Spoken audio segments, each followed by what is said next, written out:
Hello everyone, स्वागत है आपका अपने यूट्यूब चैनल करियर पर। कैसे हैं मेरे दोस्तों? आपको पता ही है कि आपका एसएससी सीजीएल का नोटिफिकेशन आ चुका है और पेपर की डेट भी आपकी कंफर्म हो चुकी है। तो अब तो आपकी तैयारी बहुत अच्छे से चल रही, नहीं चल रही तो आप प्लीज़ अपने आप को जगा लो और 2 महीने अपने आप को अच्छे से दे लो, क्योंकि आपके लिए सरकारी नौकरी बन जाए।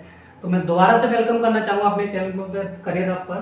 ठीक है, जो भी बच्चे जितने भी नए हैं वो हमारे चैनल को सब्सक्राइब करें और शेयर भी करें। वीडियो देखने के बाद अगर आपको पसंद आता है कंटेंट तो बिल्कुल अपने फीडबैक दे सकते हैं। ठीक है, आज की क्लास में हम पढ़ेंगे, अपने थंबनेल पे देख रखा होगा, वेन डायग्राम से रिलेटेड क्वेश्चन और एरिया बेस्ड क्वेश्चन। जो एरिया डिक्रीज होगा, इंक्रीज होगा, परसेंटेज में मैं बात करूं तो उस तरीके के हम क्वेश्चन करेंगे आज की क्लास में। तो ज़्यादा हम टाइम आपका खराब नहीं करेंगे। ठीक है, तो चलते हैं। कहीं भाई स्लाइड ना है, तो टीम इतनी घटिया है हमारी, कोई नहीं। टाइप हमारा question based on Venn diagram. Venn diagram आपने पढ़ा होगा, 12th में पढ़ा होगा, शायद हाई स्कूल में चैप्टर था या नहीं, हमारे टाइम पे तो नहीं था, शायद आप है भी नहीं। वेन डायग्राम की मैं बात करूँ, एक एग्जांपल से मैं बताना चाहूँगा आपको कि मैं बात करूँ, दो सब्जेक्ट है, एक मैथ्स और एक आपका साइंस। अगर मैं बात करूँ 45% बच्चे अगर इधर पास हो रहे हैं, ठीक है, और साइंस में आपके हो रहे हैं 35% बच्चे पास, तो क्या मैं ये जान सकता हूँ फेल कितने बच्चे हो रहे होंगे, कितने परसेंट बच्चे हो रहे होंगे? आप बोलोगे सर 45% मैथ में और 35% साइंस में, तो आपके होंगे 80% बच्चे बोथ सब्जेक्ट। मैं लिख देता हूँ आपके लिए पास। मानते हो इस बात को? 40, 70, 80। अब मैं आपसे एक क्वेश्चन पूछना चाहूँगा कि बताइए फेल कितने हो रहे हैं, कितने परसेंट बच्चे फेल हो रहे हैं? एक सिंपल सा क्वेश्चन पूछिए। आप बोलो सर 80% अगर बच्चे पास हो रहे हैं तो 20% बच्चे क्या हो रहे होंगे? फेल हो। ये एक सिंपल सा आंसर है। और ऐसे क्वेश्चन पूछेंगे हम, इस पर ही कंपेरिजन करेंगे, इस तरीके ही क्वेश्चन करेंगे। एक मैं एग्जाम्पल और ले लेता हूँ, मैं यहाँ पर 2 सर्किल ले लेता हूँ। ठीक है, ड्राइंग मेरी ज़्यादा अच्छी है यहाँ। ठीक है, मैं बात करूँ, चलो येलो कलर लेते हैं, येलो नहीं शेड वाला। अगर मैं ये बात करूँ, यहाँ पे बच्चे एक मैथ्स और एक साइंस की बात कर लेते हैं। यहाँ पे 45% बच्चे पास हो रहे हैं, अभी ये पास वाला हुआ रेशियो है, और इधर 35% बच्चे पास हो रहे हैं, लेकिन दोनों में मिला के 10% बच्चे क्या हो रहे हैं? ये वाला एरिया लेंगे, दोनों में कितने बच्चे पास हो रहे हैं? 10% हो रहे हैं। तो क्या मैं ये जान सकता हूँ कि दोनों सब्जेक्ट में कितने बच्चे फेल हो रहे होंगे? आप बोलोगे 45 और 35% अलग अलग सब्जेक्ट इंडिविजुअल में पास हो रहे हैं, लेकिन ये वाला एरिया है ना, इसमें 10% बच्चे पास हो रहे हैं दोनों में मिला के, दोनों में सब्जेक्ट में।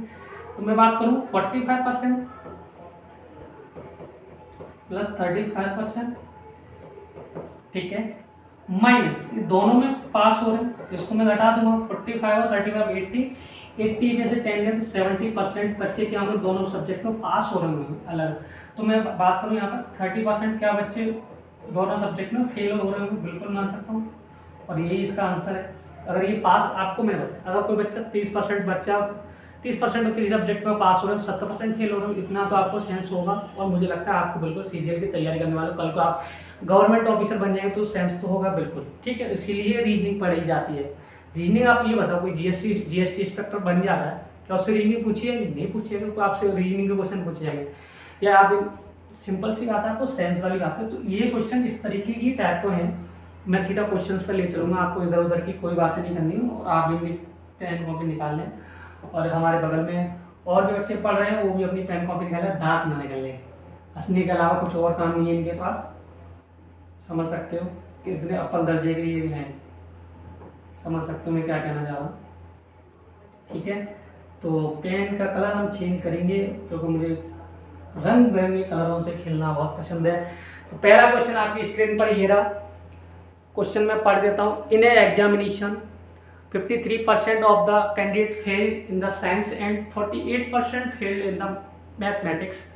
If 40% fail in the both subject what percent pass in the both subject. मैंने अभी ऐसा टाइप भी आपको कराया था। क्वेश्चन है, एक परीक्षा में 53% सॉरी एक परीक्षा में 53% अभ्यर्थी विज्ञान और 48% गणित में अनुत्तीर्ण हुए या 40% दोनों विषयों में अनुत्तीर्ण हुए। अनुत्तीर्ण का मतलब समझते हो, मैं लिख देता हूँ, कुछ बच्चे शुद्ध हिंदी में भी नहीं समझ पाए, इसका मतलब है फेल। तो कितने प्रतिशत अभ्यर्थी दोनों विषयों में उत्तीर्ण हुए? ठीक है, चलो मैं मान लेता हूँ 53% में। आप सीधा क्वेश्चन पे बात करेंगे। 53% आपके किस में फेल हो रहे हैं? आप बोलोगे साइंस, इधर मैथ में आप बोलोगे 48%। लेकिन एक लाइन और बोली उसने, दोनों सब्जेक्ट में मिला के कितने हो रहे हैं? 40%। ठीक है, मान लेता हूँ इन दोनों को मिला के 40% ऐसे। अब मैं यहाँ पे बेल डायग्राम बना लूँ। अब पता है इसका डायग्राम कैसा बनेगा?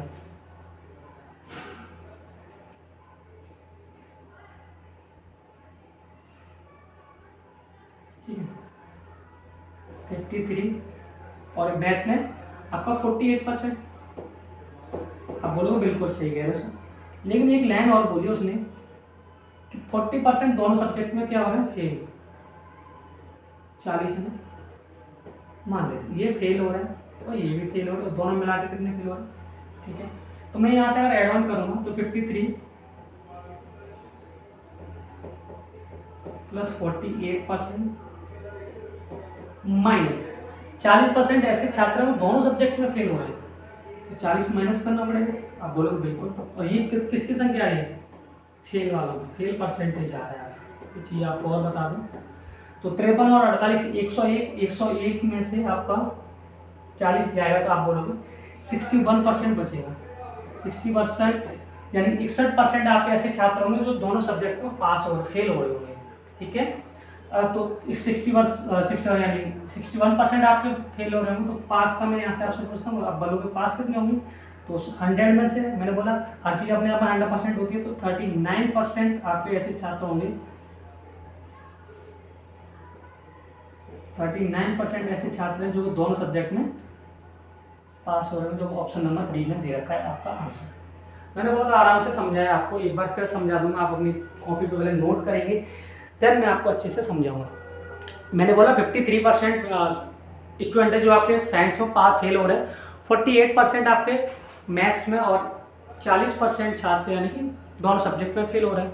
तो मैंने दोनों सब्जेक्ट में पहले फेल वाली संख्या निकाली। आपके सामने 61% ऐसे छात्र थे दोनों में क्या होकर आ रहे थे? फेल होकर आ रहे थे। 61% अगर फेल हो गए तो 39% ऑब्वियसली बात है दोनों सब्जेक्ट में क्या हो रहे होंगे?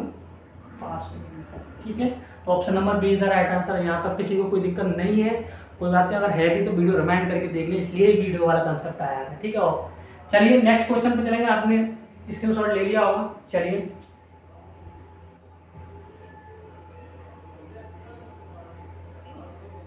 ठीक है, चलिए नेक्स्ट क्वेश्चन हम देखते हैं।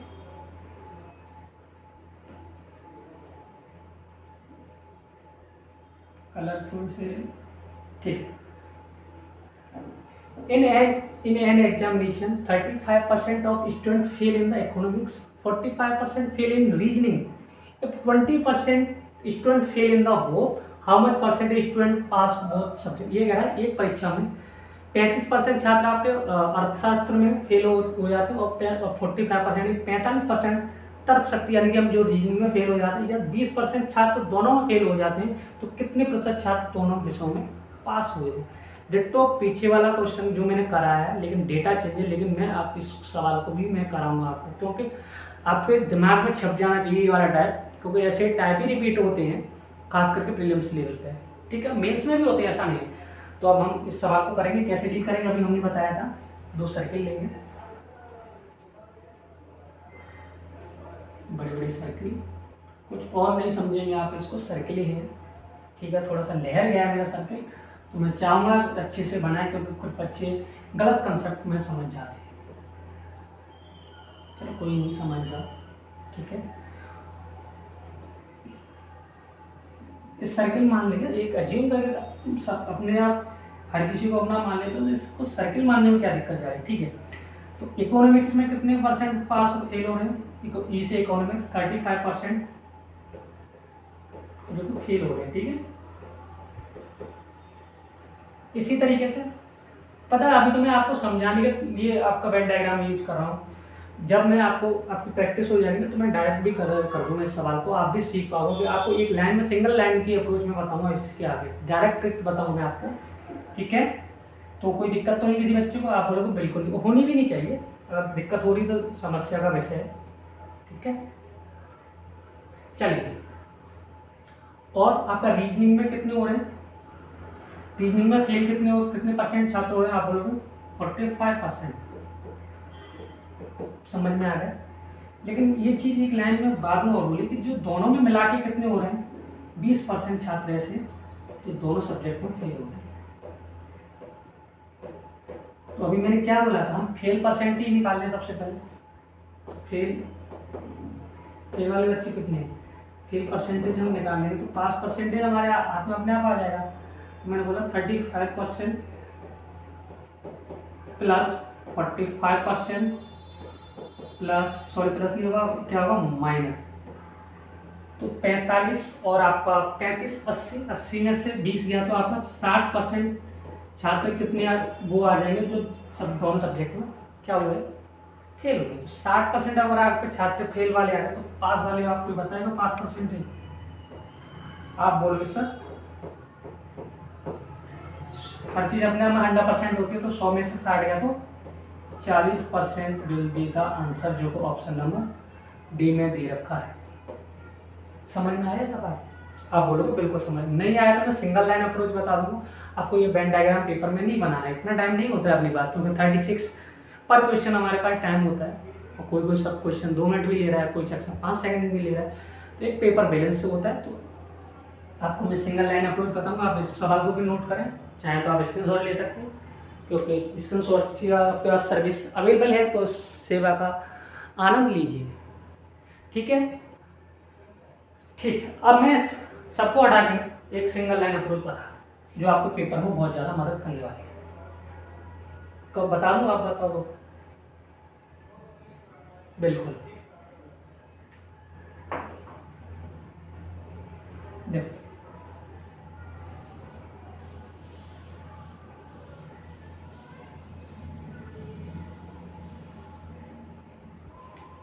अब डायरेक्ट हम यहाँ से पता क्या लिखेंगे, बताओ क्या एक इसकी मैं बेस्ट ट्रिक आपके लिए बता रहा हूँ, आप भी समझ पाओगे। अगर ऐसा सवाल कहीं भी मिल जाए तो आपको 5% निकालना ना, तो इसका डिफरेंस ले लीजिए। 35 में से 20 जाएगा तो आप बताइए कितना जाएगा, 15 प्लस 45 में और 20 का डिफरेंस क्या आ जाएगा, आप बोलोगे 45 और 20 का डिफरेंस क्या है, आप बोलोगे 25, और हमें डायरेक्ट आंसर पे पहुंचा देगा। 25% और 15% आपका 40% होता है, जो कि ऑप्शन नंबर डी में दे रखा है। पता है ये ट्रिक आपको कितनी अच्छी लगी या कॉन्सेप्ट कितना अच्छा लगा, बता सकते हो कोई? आप बिल्कुल कहोगे सर मज़ा आ गया, हमारा पीछे वाले क्वेश्चन में भी लगाएंगे हम, जो हमने पहले वाले क्वेश्चन में अभी बताया था आपको, उस वाले में भी लगा के देखें आप इस सवाल को, बताइए, कहो तो आप बता दें। चलिए, जो पिछले वाला क्वेश्चन में हम इसी तरीके से करने वाले हैं, तो ठीक है, पहले आप इस वाली लाइन को नोट कर लें, फिर मैं पीछे वाले क्वेश्चन को मैं आपको बहुत अच्छे से बताने वाला हूँ। तो आप चलिए नेक्स्ट क्वेश्चन पे चलते हैं। क्वेश्चन है आपका, in office 55% like T, 60% person like coffee and 45% like both. What is the percent of person who likes at least one drink? बताइए क्या होगा इसका आंसर, बता सकता कोई? ये कह रहा कार्यालय में 55% व्यक्ति चाय पसंद करते हैं, 60 व्यक्ति कॉफ़ी पसंद करते हैं और 45% दोनों पसंद करते हैं। तो बताइए कम से कम एक पेय पसंद करने वाले व्यक्तियों की संख्या क्या होगी, बता सकता कोई? देखो मैं बताऊँ इस सवाल, सेम सवाल है, थोड़ा सा लैंग्वेज में आपको थोड़ा सा घुमाया है, सवाल में कुछ नहीं है, मैं वेन डायग्राम नहीं बनाऊंगा, डायरेक्ट हम आंसर की तरफ चलेंगे, आंसर ही हमारा मेन फोकस है, ठीक है। मैं एक लाइन में करूँगा 50%, देखो इधर टी लिख दिया, इधर कॉफ़ी टी में 55%, इधर 60%, और दोनों में मिला के 45%। कितना होगा 60 और, चलो यहाँ से 60 और 55 कितना होगा आप बोलोगे, या हम इसका डिफरेंस निकालें तो 15 यहाँ पे चाहिए, सॉरी 10, 15 में 55 में से 45 जाए 10, और 10 प्लस 60 कितना हो जाएगा 70% ऐसे छात्र होंगे जो कि दोनों में से किसी ना किसी एक चीज़ को पसंद करें। ये सवाल था, इसमें कुछ नहीं था, कुछ बच्चे कंफ्यूज हो गए होंगे इस सवाल में, लेकिन मैं बता देता हूँ कंफ्यूज होने के लिए आपके पास टाइम नहीं है, आपको मैंने कंसेप्ट समझा दिया, सिर्फ लैंग्वेज का खेल है, अगर आपको लैंग्वेज समझ में आ गई आधी बीमारी आपकी वहीं समाप्त। ठीक है, ऐसे सवाल भी पेपर में आएंगे। बच्चा पता है क्या फंस गया, तो बताइए कम से कम एक पेड़ पसंद करने वाले व्यक्ति, लेकिन जो हमने पीछे वाले क्वेश्चन करे वो भी यही कॉन्सेप्ट था, लेकिन आप समझ नहीं पाए थे उस सवाल में, इसलिए मैं कह रहा आप क्लास को बहुत अच्छे से देखें। ठीक है, अब हम बात करेंगे नेक्स्ट क्वेश्चन पे। चलिए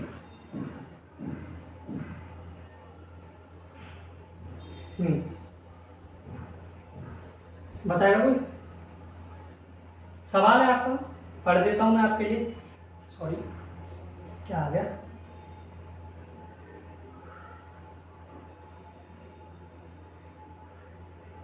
ठीक चलिए। In an examination, 47% pass in the science and 51% fail mathematics. If 42% fail both subject, what percentage pass in the both subject. सवाल बहुत अच्छा है और मेरे हिसाब से देखो अभी हमें इस सवाल में क्या क्या बताया जाए पता है, 51% आपके मैथ में फेल हो रहे हैं और दोनों में कितने हो रहे हैं 42%। तो मुझे कोई बता सकता है अभी हम, अच्छा ये बताओ जब हम दोनों चीज़ें निकालते थे तो कैसे अप्रोच करते थे। मैं यहाँ से एक चीज़ तो ये कह सकता हूँ, अगर 47% विज्ञान में पास हो रहे हैं तो 53% फेल भी तो हो रहे हैं। मानते हो इस बात को? आप बोलोगे बिल्कुल है सर भाई 47 यानी 47% किसी सब्जेक्ट में पास हो रहे हैं तो फेल कितने हो रहे हैं 53%। तो अब इस सवाल को बहुत थोड़ा सा लॉजिकली सवाल है, मैं बात करूँगा विज्ञान मैथ्स यानी साइंस और मैथ की बात करेंगे। अगर 47% आपके छात्र यानी 47% छात्र आपके विज्ञान में पास हो रहे हैं तो 53% कितना हो रहा है फेल हो रहे हैं कौन सब्जेक्ट में। अब मैं सीधे फेल पे बात करूँगा, ठीक है। देन 51% आपके मैथ्स में फेल हो रहे हैं, दोनों में मिला के कितने फेल हो रहे हैं 42% हो रहे हैं। बन गया ना वो स्टेट तो सवाल, अभी हम डायरेक्ट आंसर आ जाएगा आपका। देखो इसका और इसका डिफरेंस बताओ क्या आएगा, 9 आएगा। 53%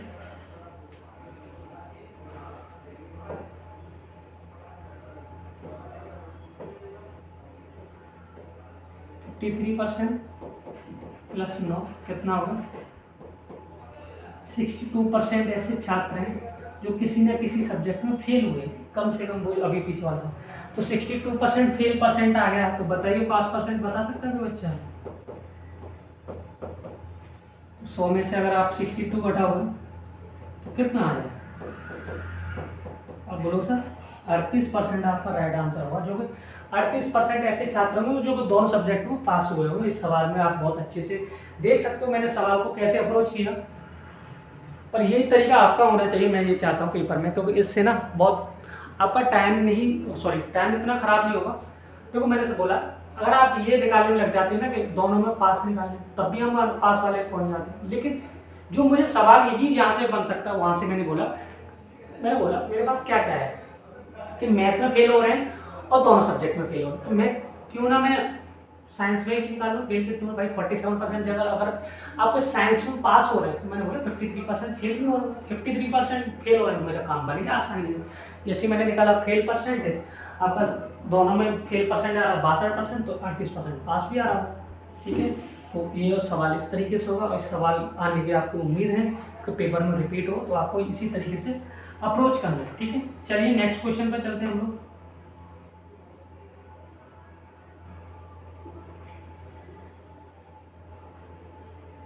देखो अब थोड़ा सवाल बहुत अच्छा है, लैंग्वेज का खेल है। अब कंपेरिजन होगा इसमें। सवाल है आपका, in an office 55% people like tea, 64% like coffee, in 380 people like both tea and coffee, then find the total number. एक कार्यालय में 55% लोग चाय पसंद करते हैं और 64% लोग 64% लोग कॉफ़ी पसंद करते हैं। यह 380% चाय और कॉफ़ी दोनों पसंद करते हैं। तो बताइए कुछ सदस्यों की संख्या करो। ये सवाल बहुत ही अच्छा और इतना प्यारा है सवाल, आपको मज़ा आ जाएगा इस सवाल करने में। सवाल तो आपने पिछले भी करे, लेकिन इस सवाल में कुछ खास बात है। वो खास बात क्या है वो मैं आपके सामने बताने वाला हूँ। देखो पेन का कलर भी थोड़ा सा खास ही लेंगे इसके लिए। जब सवाल खास है सॉल्यूशन भी खास होना चाहिए। तो मैं बात करूँ चाय कॉफ़ी वाले में, टी इधर में कॉफ़ी, टी में कितने हैं 55%, समझ में आया। इधर आप बोलोगे 64% क्या है जो कि आपको कॉफ़ी पसंद है, लेकिन दोनों को मिला के कितने करें आप बोलोगे 380। लेकिन मैं बात करूँगा इसको ऐड करने आऊँ 5 और 4 9 और 6 5 11 है। 119% ऐसे लोग हैं जो कि चाय और कॉफ़ी दोनों पसंद करते हैं। लेकिन मैंने आपको एक चीज़ बताई थी, हर चीज़ अपने आप में 100% होती है। तो अगर हर चीज़ अपने आप 100% होती है तो कितना आ जाएगा ये 19%। 19% ऐसे होंगे जो दोनों चीज़ के मैंने बोला दोनों चीज़ को पसंद कर रहे होंगे। अभी हमने बोला था 19% लोग वो होंगे जो चाय और कॉफ़ी दोनों चीज़ को पसंद कर रहे हैं। तो 19% ही सवाल में कितना दे रखा है 380%। तो 1% की वैल्यू यहाँ से कितनी आ गई आप बोलोगे 20। तो 100% 2000। तो option number C is the right answer. समझ में आ गया होगा आपके ये सवाल। ले अगले सवाल की तरफ हम चलेंगे, ठीक है। नेक्स्ट क्वेश्चन की तरफ हम बढ़ते हैं, ठीक है। ये सवाल और भी अच्छा है, बताइए। ये भी सेम टाइप है, सेम टाइप नहीं उसी में सवाल है। एक परीक्षा में 75% छात्र विज्ञान में उत्तीर्ण हुए और 60% हिंदी में उत्तीर्ण हुए, 25% दोनों में उत्तीर्ण हुए। तो 240 छात्र दोनों परीक्षा में उत्तीर्ण हुए। तो उन छात्रों की कुल संख्या ज्ञात कीजिए जिन्होंने परीक्षा दी थी, यानी total number of candidate in the examination. ये वाली बात पूछिए। अब देखो हमारे पास क्या है, दोनों में फेल हो रहे हैं 25%। तो मैं ये कह सकता हूँ, मैं पहले यहाँ पे भी फेल वाली संख्या निकालूँ। मुझे फेल में तो कंपेरिजन करना है, फेल में कंपेरिजन करना है तो सिंपल है, या पास में भी कर सकते हैं। देखो दो तरीके से मैं सवाल को बताऊँ, आप कहीं से भी डेटा पकड़ लीजिए, ठीक है। मैं बात कर रहा हूँ या पास से ही कर लेते हैं, क्योंकि बाद में कंपेरिजन में पास वालों से करना तो कर सकते हैं। तो मैं बात करूँ विज्ञान यानी साइंस, और इधर आ जाएगा आपका हिंदी। तो साइंस में कितना है आपका 75%, ठीक है, और 60% आपके हिंदी में पास हो। लेकिन ये कह रहा है, एक लाइन आपने पढ़ी होगी 25%, 25% दोनों में अनुत्तीर्ण हुए। अनुत्तीर्ण हुआ मतलब फेल। तो मैं कह सकता हूँ 75% फेल क्या हो रहे होंगे, दोनों में फेल हो रहे हैं। अब समझ में आया पॉइंट में क्या करना। देखो मैं दो तरीके से करके बता दूंगा सवाल को किसी भी तरीके से जाओगे ना आप सवाल तक पहुँच जाओगे। तो अगर 25 दोनों में फेल हो रहे हैं तो पास कितने हो रहे होंगे आप बता दो। 75% पास हो रहे हैं दोनों मिला के। तो मेरे पास क्या डेटा आ गया, ये पास वाला का आ गया। तो 75 और 75, ये तो यहाँ से वैसे ही माइनस हो जाएगा, कट जाएगा। तो 60% की वैल्यू सवाल में कितनी दे रखी है आपकी 240। तो 1% यहाँ से कितना आ जाएगा 4। मुझे 100% की वैल्यू चाहिए तो कितना आ जाएगा आप बोलोगे 400। Option number B is the right answer. 400 छात्र आपके एग्जामिनेशन में बैठे हुए थे, ये सवाल का राइट आंसर है। इस तरीके से आप इस सवाल को तोड़ सकते हो। बहुत अच्छा सवाल है, इसका सॉल्यूशन भी मैंने आपको बेस्ट प्रोवाइड करने की कोशिश करी है। अब कहीं से भी डेटा अगर पता है, अभी कुछ बच्चों के दिमाग में डाउट आ रहा हो, सर मैं क्यों ना इस सवाल को हम ऐसे कर लें कि पहले फेल वाले निकाल लें फिर हम पास वाले निकाल सकते हो, बिल्कुल निकाल सकते हो। देखो एक तरीका तो ये होगा, आप इस तरीके को डेटा को आप क्रैक कर सकते हो। दूसरा डेटा जो दूसरे तरीके से कर सकते हैं, ये वाला सेकंड ऑप्शन। मैं ना फेल वाले निकाल लेता हूँ, चलो आपको यहाँ समझ में नहीं आ रहा तो मैं बोला कलर दूसरा ले लेता हूँ आपके लिए, साइंस और हिंदी, और दोनों में फेल होने वाले, एस प्लस एस लिख देता हूँ, ठीक है। तो 75% छात्र विज्ञान में पास हो रहे हैं, तो 25% कितने हो रहे हैं, कोई बता सकता है? 25% दोनों फेल हो रहे होंगे। इधर हिंदी में अगर आप 60% फेल हो रहे हैं, 60% पास हो रहे हैं, फेल बात तो बता सकते होंगे। 75 यानी 25 और ये 40, दोनों फेल होने वाले 25%। हाँ, डेटा मिसिंग है क्या, एक बार हम चेक करेंगे सवाल में, कुछ तो एक लाइन मिसिंग है। अगर इस तरीके से भी करना चाहो, देखो मैंने बोला 70 छात्र विज्ञान में, तो 25% आपके साइंस में पास फेल हो रहे होंगे। इसी तरीके से हिंदी में उत्तीर्ण हो रहे तो फेल वाले मैंने इतना निकाल लिए, लेकिन 25 तरफ दोनों से यहाँ फेल हो रहे हैं, तो ये डेटा में मुझे ऐसा गड़बड़ लग रहा है। लेकिन जहाँ तक है, लेकिन नन ऑफ दीज भी आंसर है इसमें, डाउट में तो अगर, चलो मैं एक बार और देख लेता हूँ। जैसे मैंने बोला, मैंने वो वाला किया, ठीक है।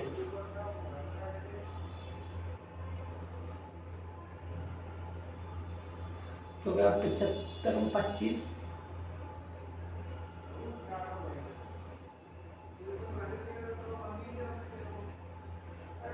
यहाँ कोई डेटा में गड़बड़ है, कोई नहीं। लेकिन इस सवाल को हम कर इस तरीके से सकते हैं, अगर डेटा के हिसाब से जाएंगे तो ये तरीका है। लेकिन इस सवाल को अगर कोई भी अगर दिक्कत होती है, मैं आपको डिस्क्रिप्शन में, सॉरी टेलीग्राम पे PDF में करेक्शन हो गया, अगली क्लास में हम डिस्कशन भी कर लेंगे सवाल का। आप इतना टेंशन ना लीजिए, आपको कंसेप्ट समझ में आना चाहिए। डेटा में कुछ ऊपर नीचे हो सकता है, तो इस सवाल को आप यही होल्ड कर लीजिए, या बाकी जैसा भी हो मैं PDF में करेक्शन करके डाल दूँगा। चलिए ठीक है, नेक्स्ट क्वेश्चन पे चलते हैं हम लोग। अच्छा, यहाँ से एक नया कॉन्सेप्ट आ रहा है। एक नया कॉन्सेप्ट पता क्या है, जैसे आपने देखा होगा किसी जैसे रेक्टेंगल, क्यूब, क्यूबॉइड, इनके आपके एरिया, डायगोनल और पेरीमीटर, इस तरीके के क्वेश्चन आते हैं। तो बोल इस तरीके से हम ऐसे सवालों में क्या करेंगे पता है, ये कह रहा है if side of square is increase by 10%, find the increase its perimeter diagonal. आपसे परिमाप पूछा है और डायगोनल पूछा है। ऐसे सवालों में पता क्या कर सकते हैं हम, वर्ग की भुजा यानी कि 10% भुजा, 2-3 तरीके से सवाल को करेंगे।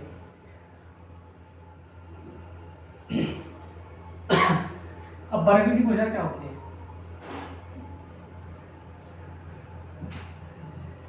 टेन % का मतलब ही आपका कितना होता है,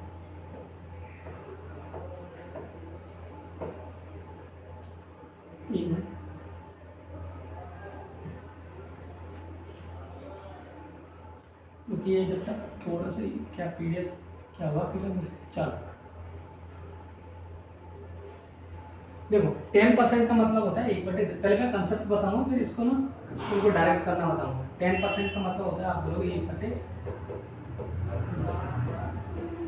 अगर स्क्वायर की साइड हम बढ़ा रहे हैं 10 से 11 हो रही है, तो क्या उसका परिमाप और विकर्ण में वृद्धि क्या होगी, वो भी तो 10 से 11 होगी। एक बेसिक से मैं बात करूँ, 10% अगर आप देखो 10% अगर वर्ग की भुजा में बढ़ाएंगे तो परिमाप में भी 10% ही बढ़ेगा, विकर्ण में भी। देखो कोई भी शेप है, सर्किल मान लेते, इसको हम 10% बढ़ाएंगे तो सर्किल फिर ऐसा हो चाहे ऐसा हो, ये भी तो सर्किल है, तो ये भी तो 10% बढ़ेगा। समझ पा रहे हो मैं क्या कहना चाह रहा हूँ? तो अगर वर्ग की भुजा में 10% की वृद्धि हो रही है, तो आपके परिमाप और विकर्ण में भी 10% की वृद्धि होगी। ये will be the right answer, यही आपका आंसर है। मैं जब से आपको थोड़ा सा देखो, इस सवाल में कुछ नहीं है, आपको थोड़ा सा मैं तरीका और बता देता हूँ जिससे आप कंफ्यूज। कोई भी चीज़ है, आपने बोला होगा रेक्टेंगल की कोई, जैसे मैं एक रेक्टेंगल ले लेता हूँ, लेंथ और ब्रेथ दोनों चीज़ ले लेता हूँ, तो अगर मैं बात करूँ हमें एरिया कांस्टेंट रखना है, तो अगर हम रेक्टेंगल की लेंथ को 10% बढ़ा रहे हैं ना, तो ब्रेथ को 10% कम भी करना पड़ेगा। यही कंसेप्ट है। अगर यदि किसी वर्ग की भुजा में 10% की वृद्धि करी जा रही है, तो सीधी सी बात है उसके परिमाप में भी 10% की वृद्धि होगी, विकर्ण में भी 10% की वृद्धि होगी। ठीक है, समझ पा रहे हो क्या करो? तो डायरेक्ट आपका आंसर क्या होगा, 10% आपका परमाप भी बढ़ेगा और 10% विकर्ण भी बढ़ेगा। क्योंकि देखो परमाप भी आपका साइड पे डिपेंड है और विकर्ण भी, डायगोनल भी आपका साइड पे डिपेंड है। तो जब साइड 10% बढ़ रही तो परमाप भी 10% बढ़ेगा और विकर्ण भी 10% बढ़ेगा। इस सवाल में कोई और ज़्यादा कोई लॉजिक लगाने की दिमाग, सेंस वाला क्वेश्चन है और बाकी और कुछ नहीं है। नेक्स्ट क्वेश्चन में हम लोग चलेंगे।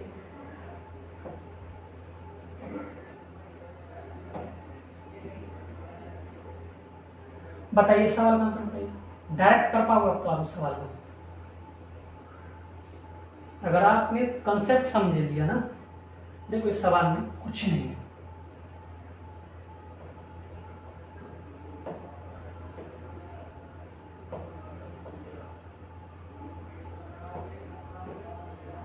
सवाल कह रहा है आपका, यदि if radius of circle is increase by 20% then find increase in its circumference. यदि किसी वृत्त की त्रिज्या 20% वृद्धि कर दिया तो परिधि में वृद्धि क्या होगी, सीधी सी बात है।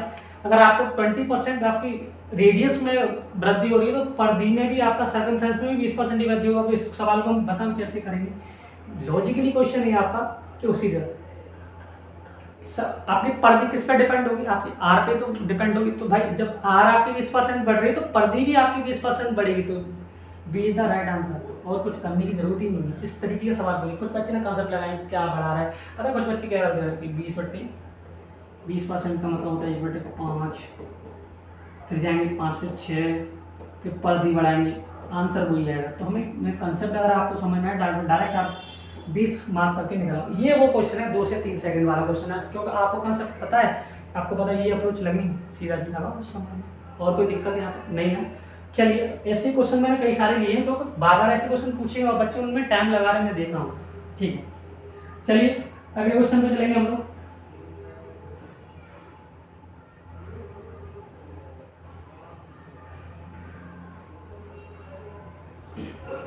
सवाल है आपका ये, अब देखो थोड़ा सा चेंज होगा। यहाँ बच्चे 10% आंसर ढूंढने लग जाएंगे, लेकिन 10% आंसर कहाँ से मिल जाएगा। देखो अब इस सवाल में थोड़ा सा ट्विस्ट है। If each edge of cube is increase in its by 10%, then the percentage increase surface area. ये कह रहा है यदि किसी घन के प्रत्येक किनारे को 10% तक बढ़ा दिया जाए तो पृष्ठीय क्षेत्रफल क्या होगा। पृष्ठीय क्षेत्रफल क्या होता है इसका, 6a² होता है किसका, क्यूब का। कुछ बच्चों को तो क्यूब का पृष्ठीय क्षेत्रफल भी नहीं पता होगा, 6 हो या 4 हो उससे तो कोई मतलब ही नहीं, वो तो कांस्टेंट वैल्यू है। हमें क्या चाहिए, कोई बता सकता है, a²। सीधी सी बात है, 21% इज द राइट आंसर। देखो अब इसको कैसे करेंगे, पेन कहाँ है, मैं सेलेक्ट कर लेता हूँ। कैसे, पृष्ठीय क्षेत्रफल 6a² होगा, 10% का मतलब होता है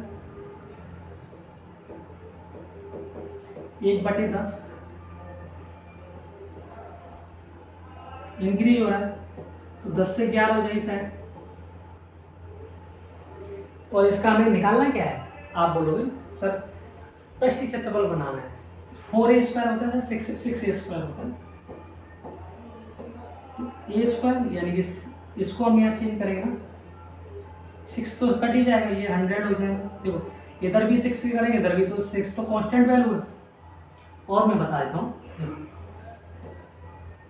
6a² यहाँ पे कितनी है, 10 × 10, इधर कितना हो जाएगा 6, 11 × 11, ये यहाँ तक हो जाए तो 6 से 6 तो कट जाएगा, ये 100 आ जाएगा और ये 121 हो जाएगा। तो 100 से 121 हो रहा है तो कितना बढ़ जाएगा इसका पृष्ठीय क्षेत्रफल, आप बोलोगे 21%। यही तो मैं जब से बता रहा था आपको, सवाल में कुछ नहीं है, बहुत ही टुच्चा सवाल है, लेकिन टुच्चा सवाल नहीं, आप कंफ्यूज हो जाएंगे। कुछ बच्चे इस सवाल में टाइम लेंगे, मैंने आपको बताया है इसलिए मुझे टाइम लगा कि देखो यहाँ कॉन्सेप्ट बिल्ड कर रहे हैं हम लोग। अगर मैं प्रैक्टिस करा रहा होता आपको तो मैं शायद इस सवाल को मैं कहता चलो इसको हटा, आप घर से कर सकते हो, मैं डायरेक्ट बता देता हूँ 21% इज द राइट आंसर। चलिए नेक्स्ट क्वेश्चन पे चलेंगे हम लोग, ज़्यादा टाइम नहीं खराब करेंगे आपका। हाँ बताइए, इस सवाल को बताइए। इस सवाल को कई सारे तरीके हैं हमारे पास, चाहे हम यहाँ पर 3 तरीके में बताऊंगा, AB रूल बताऊंगा और आपको बेसिक से भी बताऊंगा, और भी तरीके हैं इसके। सवाल है, if the length of rectangle is increase by 12% and breadth is decrease by 8%, the net effect on the area. हमें बात एरिया पर बात करनी है। यदि एक आयत की लंबाई 12% बढ़ा दी जाए और चौड़ाई 8% घटा दी जाए तो क्षेत्रफल शुद्ध प्रभाव क्या होगा। यहाँ पे 3 तरीके से सवाल को कर सकते हैं, पता है। तीनों तरीके में यहाँ पे आपको बताऊंगा। तो पहला तरीका तो बेसिक वाला, तरीका नंबर 1। चलो मेथड बंद कर लीजिए, हम थोड़ा भी मेथड 12% का मतलब क्या होता है, 3/25। कुछ बच्चों को यही समझ में आता है 3/25 आधा से, तो ये आपको देखना पड़ेगा। 4% को फ्रैक्शन में लेके आएंगे तो 3/25 होंगे। इसी तरीके से 8% का क्या होगा, यहाँ बढ़ोतरी हो रही है और यहाँ क्या हो रहा है, कमी हो रही है। 8% का मतलब होगा 2/। अच्छा, रेक्टेंगल का एरिया तो सबको पता होगा क्या होता है, एरिया ऑफ रेक्टेंगल।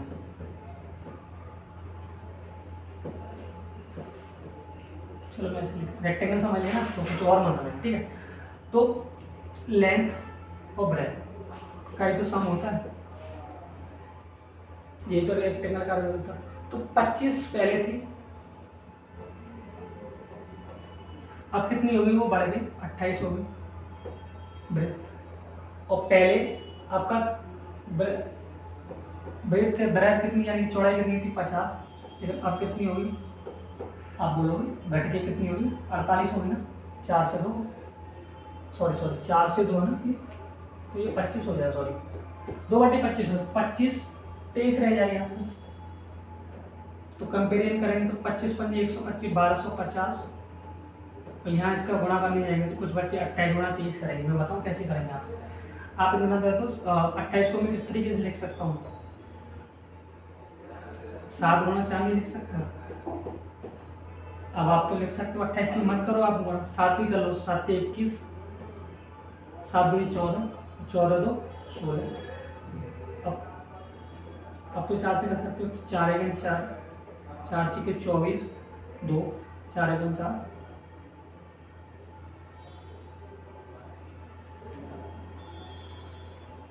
गलती तो नहीं कर रहे हम लोग। 25 3 28 23, ठीक है। 4 3 12 नहीं बिल्कुल बस।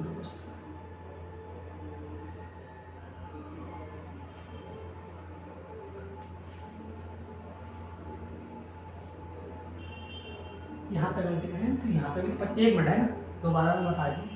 जब हमने वहाँ पे भी लेंथ और ब्रेथ बढ़ाई है तो यहाँ पर हम 50 लिख रहे हैं। तो लेंथ में बात करूँ मैं कितनी होगी 25, देन उसके बाद कितनी बढ़ के हो रही है, आप बोलोगे लेंथ 28 हो जाएगी।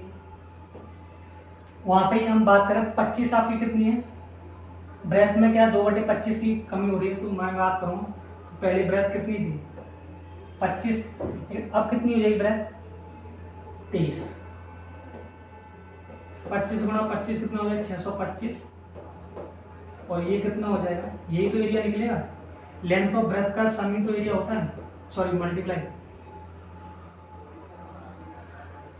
ये कितना आ रहा था, अभी हमने बोला 7 गुणा 4, 7 का मल्टीप्लाई 7 से 21, 2 7 2 14 61 गुणा 4, ठीक है। 4 1 4, 4 6 24, 4 2 6, तो 625 से 644 रह गया, बढ़ गया आपका। तो एरिया डिक्रीज होगा, सॉरी इंक्रीज होगा, आप बताएगा बिल्कुल होगा। तो कितना बढ़ेगा 25, और हमने मतलब 4 में 5 में 1, तो 11 में से 4 गया तो, और 12 में से 4 गया तो 8। एक मिनट थोड़ा सा हम भी कंफ्यूज हो रहे हैं। ये वाला डिफरेंस हमें निकालना है ना, 21 बढ़ जाएगा। 625 से 644 जाएंगे तो 21 बढ़ेगा, 21। देखो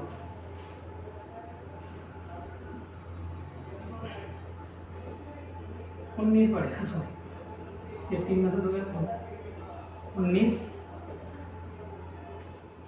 कितने पे बढ़ेगा 625 पे बढ़ेगा भाई। पहले एरिया यही तो था हमारा, अब कितना होगा मल्टीप्लाई 100। अगर आप इसको डिवाइड करोगे तो 25 चौके 100 और 25 पंजे 625, ये कितना हो 76/25, तो 25 दिया 75 और कुछ एक इंक्रीज हो रहा है, देखो मैं दोबारा बता देता हूँ। और एरिया ये 76/25 हो गया, तो कितना आ जाएगा आंसर 3 पॉइंट समथिंग आएगा। तो एरिया इंक्रीज भी हो रहा है, आपको पता है 625 था, अब 644 होगा, तो एरिया इंक्रीज हो रहा है, तो 25.25 या 75.0 इस तरीके से आप डिवाइड करोगे तो ये आंसर आएगा।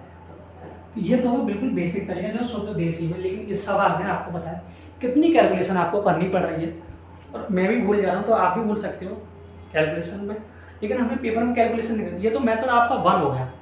अब मैं आपको बताऊँगा मेथड नंबर 2, ये आप नोट कर लो या स्क्रीनशॉट ले सकते हो। मैं मेथड नंबर 2 बताने वाला हूँ आपको, नोट कर लिया हूँ मैं, आप इसको रफ कर दे रहा हूँ। यहाँ पे हम ए बी रूल सीख लिए थे। ए बी रूल क्या होता है? ए बी रूल वो आपको बहुत अच्छा मदद करेगा ऐसे सवालों में। ए बी रूल, बाकी ए बी रूल पे सवाल बहुत अच्छे बनते हैं, ए बी रूल में बताए थे। कॉपी में आप कुछ लिख लेना कहीं भी, ऐसे सवाल में कोई 3 पे भी लगाएंगे हम। जैसे कोई भी संख्या अगर पहली बढ़ रही है, दूसरी भी बढ़ रही है, तो बताइए दोनों में मिला के कितना बढ़ेगी, यानी कि और ये 2 तरीके की कंडीशन हो सकती है। जैसे x% बढ़ रहा है और y% घट रहा है, तो बताइए दोनों मिला के कितना होगा। इस तरीके से दोनों x% बढ़ रहा है, इधर भी y% बढ़ रहा है, तो बताइए x + y दोनों मिलकर कितना बढ़ रहा है। इस तरीके से कंडीशन बढ़ेगी। जैसे इसको मैंने x मान लिया और इसको मैंने y मान लिया, ठीक। तो मैं बात करूं यहाँ पे हम क्या अप्रोच लगाएंगे। ए बी रूल ये कहता है x + y ± xy/100। ये आप फॉर्मूला नोट करेंगे और इसी फॉर्मूले पे आगे वाले क्वेश्चन है। ये वाला फॉर्मूला आपको इतना मदद करेगा ना कि बड़ी से बड़ी कैलकुलेशन में आप इसको लगा सकते हो। ये लगा लिया x + y 2 संख्या। अब मैं सवाल को देखो आपको सामने डायरेक्ट करूँगा। x कितना 12, y 8% घट रहा है, माइनस का 8 प्लस या माइनस जो भी है प्लस माइनस करना पड़ेगा 12 गुणा 8 हो जाएगा अपॉन 100। ये कितना होगा आप बताओ। 12 में से 8 गया तो 4, इधर माइनस आएगा क्योंकि ये प्लस का, तो 12 × 96 0.96 आ जाएगा। यहाँ पर डिवाइड करेंगे तो हम अगर डिवाइड करेंगे तो 4 में से 0.96 जाएगा, तो आप बताओ क्या आंसर आएगा। 3.05%। Option number A is the right answer. ये ए बी रूल है, समझ में आया। मैं दोबारा बता देता हूँ, दिख रहा है आपको कि नहीं दिख रहा? चलो मैं ऊपर लिख के बता देता हूँ, मैं थोड़ा नहीं देख पा रहा, मैं भी देख पा रहा हूँ, ठीक है। कैसे करेंगे? x कितना है आपका 12, y कितना है आपका 8, माइनस का 8%, प्लस माइनस माइनस आ जाएगा 12 × 96 अपॉन 100। 12 में से 8 गए तो 4 माइनस ये कितना 0.96। अगर हम इसको करने जाएंगे तो 3.04% इज द राइट आंसर, जो ऑप्शन नंबर ए मिलेगा। ये ए बी रूल है। इससे वाले आगे वाले जितने भी क्वेश्चन है आप इनमें ए बी रूल ही लगाएंगे तो मैं मान सकता हूँ आप उस सवालों को बहुत अच्छे से अप्रोच कर जाओ। देखो ये भी ए बी रूल लगेगा, ठीक है। ये पीडीएफ आपको टेलीग्राम चैनल पर मिल जाएगी। और आपको ये वीडियो पसंद आ रही है तो आप इस वीडियो को लाइक और शेयर सब्सक्राइब भी कर सकते हो, अपने दोस्तों में भी शेयर कर सकते हो, ठीक है। तो आपने अगर यहाँ तक वीडियो देखी तो एक बार अगेन आपको थैंक यू मैं बोलना चाहूँगा।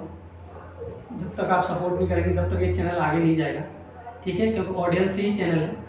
तो मिलते हैं अगली क्लास में, बाय बाय, टेक केयर। और क्लासेज जल्दी आती रही, कुछ ना कुछ इशू रहते हैं तो कोई नहीं, अब रेगुलर क्लासेज की ही मेरी जहाँ तक है कोशिश रहेगी 1 से 2 क्लास आपके लिए दी है। तो thank you so much, bye bye, take care.